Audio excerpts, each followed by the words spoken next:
அதிமுக கூட்டணியில் இணைய விருப்பம் உள்ளதா இல்லையா என்பதை இன்றைக்குள் தெரிவிக்க தேமுதிகவிற்கு அதிமுக கெடு விதித்துள்ளது. இதையடுத்து முக்கிய நிர்வாகிகளோடு விஜயகாந்த் சற்று நேரத்தில் ஆலோசனை மேற்கொள்ள இருக்கிறார். இதுகுறித்த கூடுதல் தகவல்களை செய்தியாளர் ராஜாவிடம் கேட்கலாம். ராஜா, தேமுதிக நிர்வாகிகளோடு விஜயகாந்த் தலைமையில் இன்னும் சற்று நேரத்தில் அந்த அவசர ஆலோசனை கூட்டம் தொடங்க இருக்கு. ஒருபுறம் அதிமுக இன்றைக்குள் முடிவு செய்ய வேண்டும் அப்படிங்கிற ஒரு கெடு விதிச்சிருக்கு. திமுக கூட்டணி கதவு மூடியாயிற்று.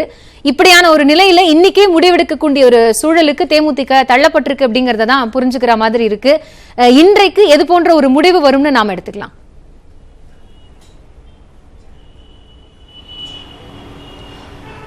அதிமுக கூட்டணியில் ஆரம்பத்தில் இருந்த அதிமுக தலைமையில் தமிழகத்தில் வரும் நாடாளுமன்ற தேர்தலுக்காக கூட்டணி ஏற்பாடு பேச்சுவார்த்தைகள் நடைபெற்ற ஆரம்பத்திலிருந்து தேமுதிக வரும் என்ற எதிர்பார்ப்பு இருந்து வந்தது.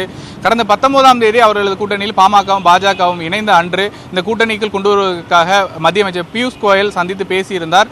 தொடர்ந்து நீண்ட இழுபறிக்கு பிறகு தேமுதிக நேற்று இந்த கூட்டணியில் இணைந்துவிடும் என்ற அனைவராலும் எதிர்பார்க்கப்பட்ட சூழ்நிலையில் கூட்டணி பேச்சுவார்த்தையில் வைக்கப்பட்ட அந்த கோரிக்கைகள் சில நிறைவேறாத பட்சத்தில் அதேபோன்று சீட்டுகளுடைய எண்ணிக்கையும் குறைவாக இருப்பதன் காரணமாக தேமுதிக சேரவில்லை என்று, அதாவது நேற்று நடந்த அந்த கூட்டத்தில் கலந்து கொள்ளாமல் இருந்தார்கள்.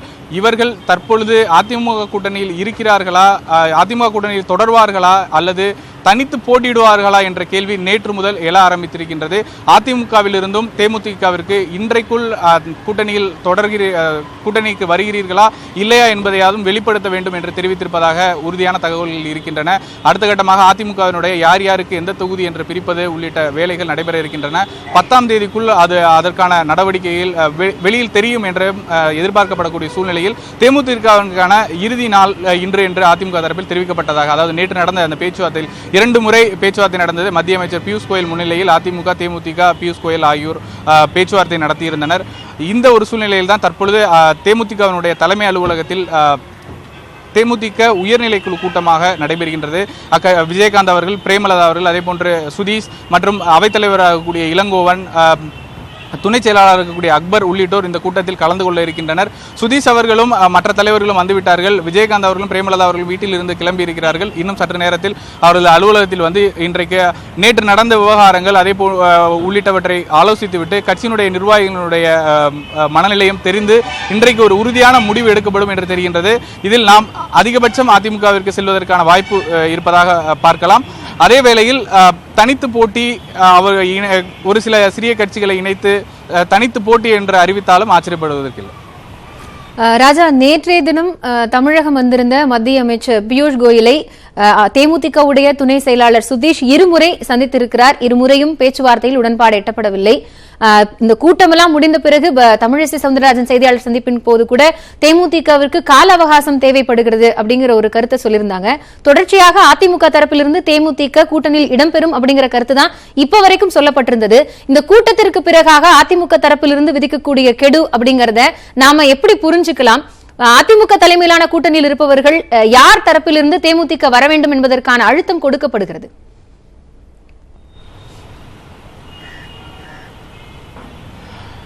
இந்த கூட்டணி, அதாவது தேமுதிகவையும் அதிமுக மற்றும் பாரதிய ஜனதா இந்த கூட்டணிக்குள் கொண்டு வர வேண்டும் என்பதில் முதலில் இருந்தே பாரதிய ஜனதா முயற்சித்து வருகின்றது. 19ஆம் தேதி கூட்டணியின் ஒரு முக்கியமான நாள் அன்றைக்கு பாமக மற்றும் பாஜகவுடன் கூட்டணியை இறுதி செய்தார்கள். அதிமுகவினர் பாமக கூட்டணிக்கு கொண்டு வருவதற்கு எடுத்த முயற்சிகள் தேமுதிகவிடம் எடுக்கவில்லை என்பது தேமுதிகவினுடைய ஒரு குறைபாடாக இருக்கிறது. 19ஆம் தேதியும் அதே வெளிப்பட்டது. அதிமுகவினர் தங்களுக்கான முக்கியத்துவத்தை வெளிப்படுத்தவில்லை என்று கட்சிகள், அதாவது மாறி மாறி இழுபறி இல்லை என்று தெரிவித்தாலும் பாரதிய ஜனதா கட்சி தலைவர்களும் சரி, முதலமைச்சர் உள்ளிட்ட கட்சி தலைவர்கள், இன்னும் அது குறிப்பாக துணை முதலமைச்சர் அவர்கள் ஓரிரு நாட்களில் முடிவு வரும் என்று 10 முறைக்கு மேல் தெரிவித்திருக்கிறார். அப்படி இருந்தும் தொடர்ந்து நீடிப்பதற்கான முக்கிய காரணம் ஒன்று, சீட் மிக குறைவாக இருக்கின்றது. அதனால் தமிழகத்தின் ஒரு முக்கிய கட்சியாக பார்க்கப்பட்ட தேமுதிகவிற்கு வரும் எதிர்காலங்களும் பின்னடைவாக அமைந்துவிடும் என்று தேமுதிக கருதுவது ஒரு முக்கிய காரணம். இழுபறி இல்லை என்று தெரிவித்தாலும் தொடர்ந்து நீடித்து வரக்கூடிய இந்த பேச்சுவார்த்தை சுமூகமற்ற ஒரு சூழ்நிலை நேற்று முடியும் என்று எதிர்பார்த்த பொழுதும் முடியவில்லை. நேற்று அதாவது குறிப்பாக 4 அல்லது 5 தொகுதிகள் மட்டும் கொடுக்க முடியும் என்று அதிமுக தரப்பிலிருந்து தெளிவாக கூறிவிட்டதாக தெரிகின்றது. அது மட்டுமல்லாமல் தேமுதிக தரப்பிலிருந்தும் சில நிபந்தனைகள், அதாவது உள்ளாட்சி தேர்தலில் இடம், அதே போன்று வரக்கூடிய சட்டமன்ற இடைத்தேர்தலிலும் கூட இட வேண்டும் என்று கேட்பதாக தெரிகின்றது. அது மட்டுமல்லாமல் சில கூட்டணி நிபந்தனைகளையும், கூட்டணிகள் என்று பேசப்படும் பொழுது பல்வேறு நிபந்தனைகள் விதிக்கப்படுகின்றது. அது போன்ற ஒரு நிபந்தனைகளும் விதிக்கப்பட்டிருந்ததனால் தான் நேற்று பல மணி நேரங்கள் இந்த பேச்சுவார்த்தை நடைபெற்றதாக தெரிகின்றது. ஆனால் அந்த கூட்டத்திலும் கூட ஒரு சுமூகமான முடிவு எட்டப்படவில்லை என்றுதான் தெரிகின்றது.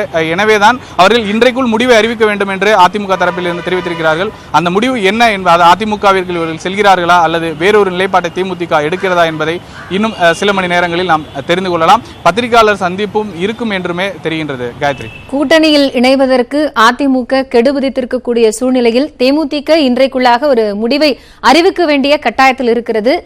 அவசர ஆலோசனை கூட்டத்திற்கு பிறகு என்ன முடிவு எடுக்கப்படும் என்பதை பொறுத்திருந்து பார்க்கலாம். தற்போதைய தகவல்களை வழங்கியமைக்காக நன்றி ராஜா.